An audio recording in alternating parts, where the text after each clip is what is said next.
Hello and welcome to News Pulse. I'm Esther. These are the headlines.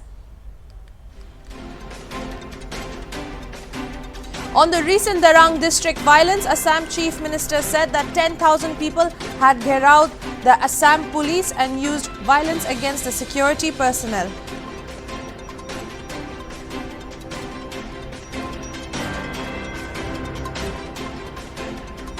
G. Kishan Reddy, the Minister for Development of the Northeast region, inaugurated an 8.5-kilometer road from National Highway 29 Sovima village gate to Taikal in Dimapur.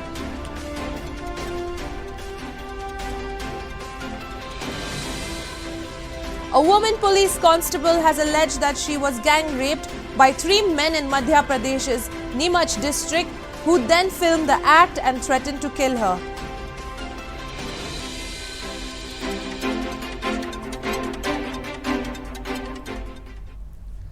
Now for the news in details. The Minister of Development for the Northeast region, G. Kishan Reddy, inaugurated an 8.5-kilometer road funded by Ministry of Donor under NESIDS in Dimapur today. Reddy, who is also the Minister for Tourism and Culture, has been in the state holding review meetings and also inaugurated the State Soil Testing Laboratory funded by Northeast Council and Ministry of Donor at the Directorate of Soil and Water Conservation, Kohima, on Friday. Here in Dimapur, the newly constructed road from National Highway 29 Sovima village gate to Taikal was formally inaugurated by the minister, who was also accompanied by Deputy Chief Minister of Nagaland, Y. Patton. The minister said that the primary goal of the new road was to enhance the overall development of Dimapur and maintain that countries are rich because of their roads. I request all the officers, for money no problem. Government of India, National Highway, we are ready to give the money. I request all the officers, road activity should speed up and road should complete immediately.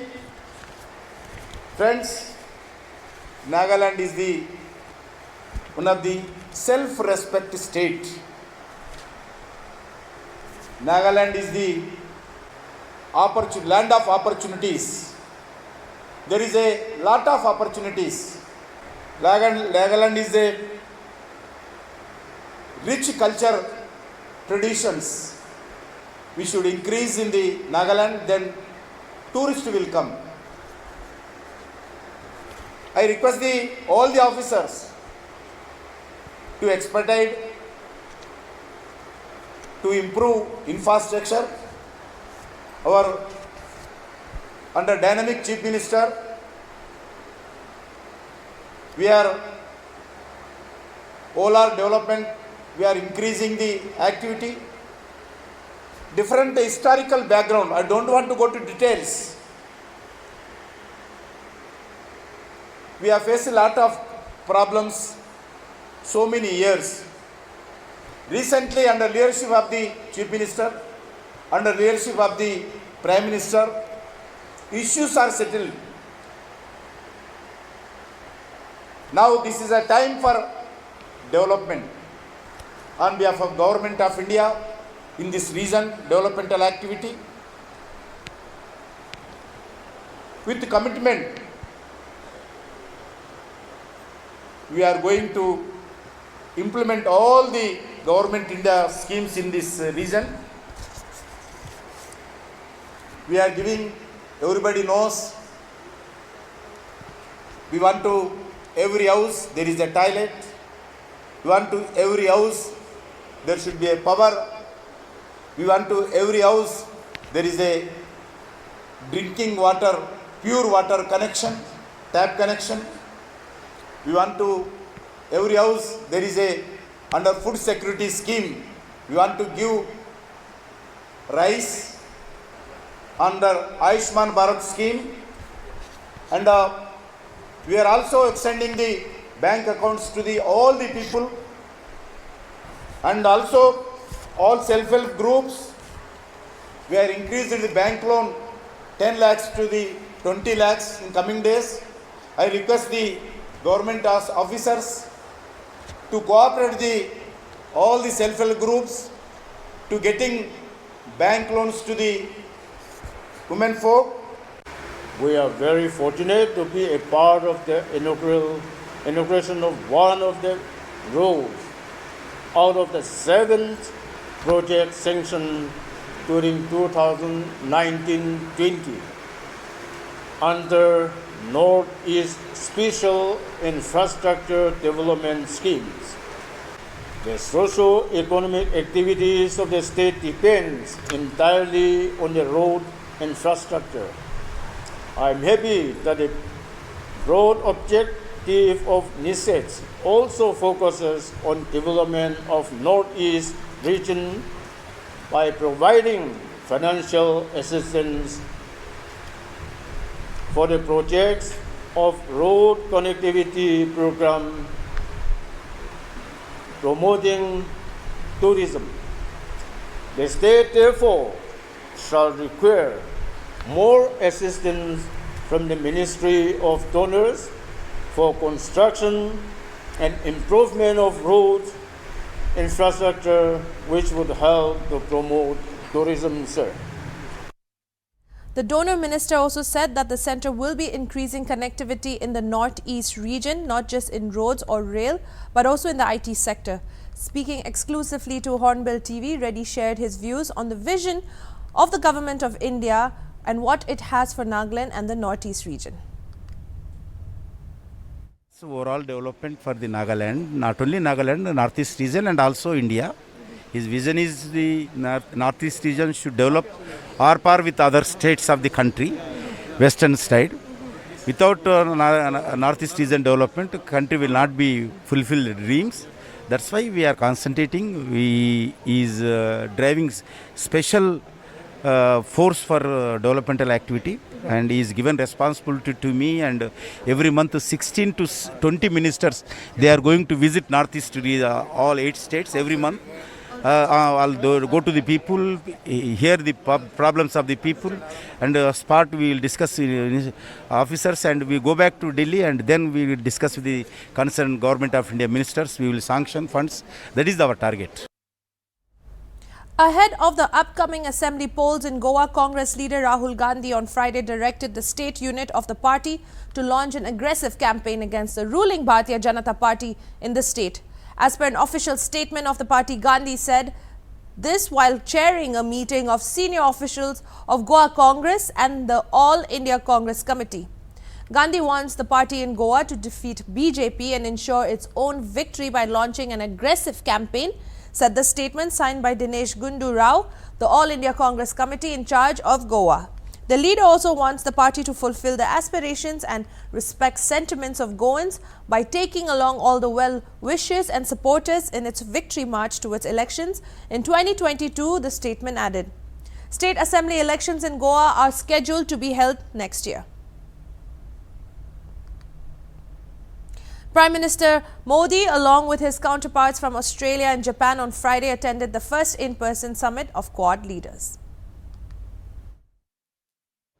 Prime Minister Narendra Modi, along with his counterparts from Australia and Japan on Friday, attended the first in-person summit of Quad leaders hosted by US President Joe Biden, and said that he firmly believed that a grouping of 4 democracies would act as a force for global good and ensure peace and prosperity in the Indo-Pacific as well as the entire world. US President Joe Biden said that the leadership relationship between India and the US President Joe Biden said that the relationship between India and the US, the world's 2 largest democracies, is destined to be stronger, closer and tighter, as he hosted Prime Minister Narendra Modi at the White House for the first bilateral meeting and discussed a wide range of priority issues, including combating COVID-19, climate change, trade and the Indo-Pacific. Prime Minister Modi described bilateral summit with Biden as important as their meeting at the start of the 3rd decade of this century.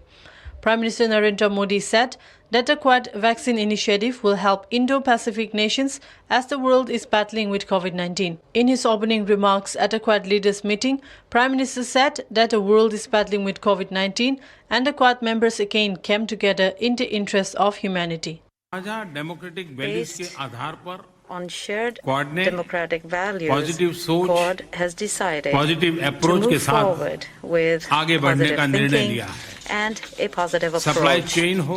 या वैश्विक सुरक्षा हो, climate action हो या Covid response या फिर technology में सहयोग, इन सभी विषयों पर मुझे अपने साथियों से चर्चा करते बहुत खुशी होगी।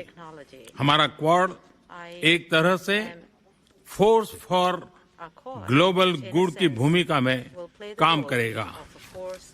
मुझे विश्वास है क्वाड में हमारा सहयोग इंडो पैसिफिक में और विश्व में शांति और समृद्धि सुनिश्चित करेगा। धन्यवाद।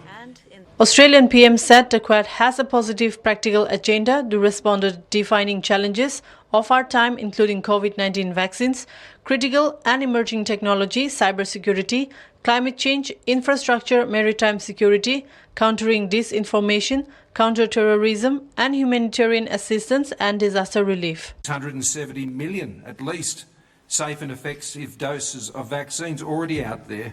1 billion is our goal, Mr. President, and we will add more to that today.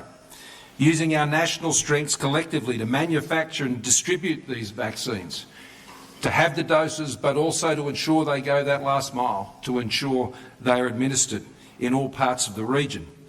Working together on low emissions technologies that will indeed change the world and take the world to a net zero economy, a new energy economy.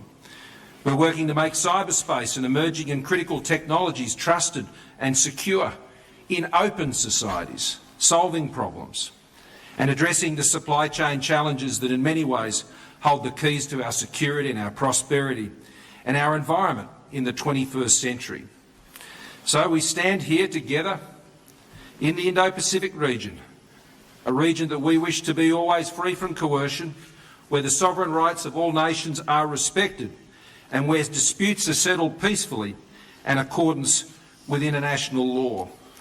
We come together in collective strength, with mutual respect, transparently, and importantly, as one. So thank you again, Mr. President, for joining us together as Quad leaders at this meeting. On behalf of the Australian people, can I thank all of the leaders of the Quad who share this great forum for their leadership in our region. I'm in no doubt that together our four nations multiply many times over the forces of hope for a free, open and inclusive Indo-Pacific. And with that, I'm delighted to hand over to my dear friend, the Prime Minister of Japan, Prime Minister Suga. The Maharashtra government on Friday announced the reopening of all temples across the state from October 7th. Uddhav Thackeray made an announcement that from October 7, all temples will reopen, which is the first day of the 9-day-long Navratri festival. The government urged the people to not let these guards down and continue COVID-appropriate behavior in view of a possible third wave of the coronavirus pandemic. The opposition of BJP in the state had been demanding for a long to reopen all the temples, as other activities have already resumed in a phased manner. The Maharashtra government has prepared itself for a third wave, but with all precautions, the state is allowing relaxations in various activities. CM Uddhav Thackeray said, though infections are declining in the state, the coronavirus threat still persists. The government issued a standard operating procedure for devotees and officials managing places of worship. These strict measures include non-distribution of prasad, no sprinkling of holy water, no touching of statues, idols or holy books, and staggering the number of visitors to maintain social distancing. Face mask or covering of the face is mandatory while visiting religious places, adding the minimum distance between two persons should be 6 feet. The state government advised senior citizens, pregnant women and children below 10 years of age to remain at home. A woman police constable has alleged that she was gang raped by 3 men in Madhya Pradesh's Neemuch district, who then filmed the act and threatened to kill her, news agency PTI reported on Saturday. According to the police, the incident took place earlier this month, but the 30-year-old lodged a complaint on September 13, after which a probe was conducted and a case registered against 5 persons. The accused included the mother of the main accused. In her complaint, the woman claimed she was raped by the main accused, his brother, and another man at the birthday party, the police said. The main accused's mother further blackmailed her, and a relative also threatened to kill her and tried to extort money from her, they further said. The accused had befriended the victim on Facebook and had been interacting with her on WhatsApp since April. He invited the victim to his younger brother's birthday party, where she was raped by 3 men, said Anuradha Girwal, in charge of the women police station, as quoted by PTI. The government will focus on digitalization and modernization of about 98,000 primary agriculture cooperatives to ensure digital lending, said Devendra Kumar Singh, Secretary, Ministry of Cooperation, on Saturday. First Shekarita Samilan on National Cooperative Conference here. In the Union Budget 2021, the government had announced setting up of Ministry of Cooperation. Union Home Minister Amit Shah has been given the additional charge of the ministry. Kumar said the government will also take steps to popularize the cooperative movement and quality products manufactured by cooperatives in the international market. The priority will be on ease of doing business.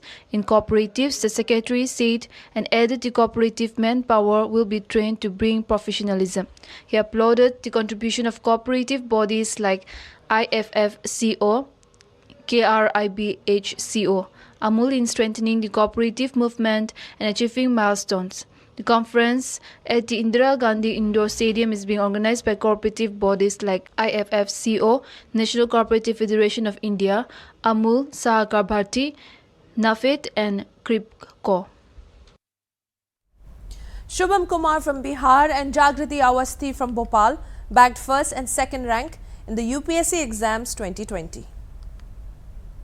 Shubham Kumar from Bihar and Agrati Awasthi from Bhopal, both engineering graduates, bagged the first and second ranks in UPSC exam.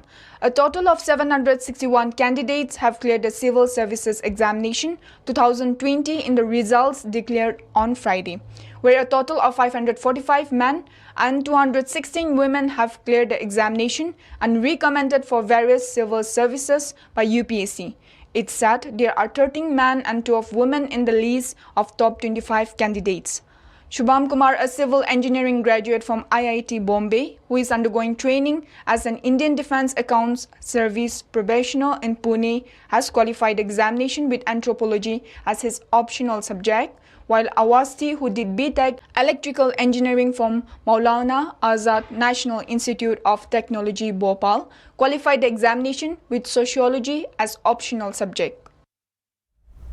The Income Tax Department recently conducted raids on a leading diamond merchant in Gujarat after receiving inputs about tax evasion.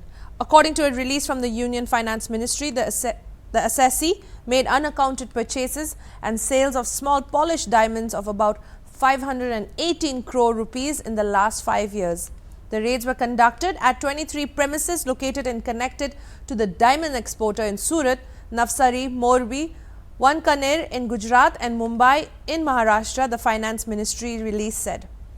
The operation was carried out on September 22, it added. The ministry said that the company is also in the business of manufacturing tiles. The highlight of the search includes seizure of large volume of unaccounted data seized in the paper as well as digital form, which was kept at secret locations under the custody of its trusted employees at Surat, Navasari, Mumbai, the release from the ministry read. It further said that the data includes proof of unaccounted sale and purchases, taking accommodation entries for purchases against which case is received, the movement of such cash and stock through Angadia firms, keeping the unaccounted cash with Angadias, investment of such accounted income for purchase of property and stock and others for the last 5 years. That's all for News Pulse. I'm Esther. Keep watching Hornbill TV.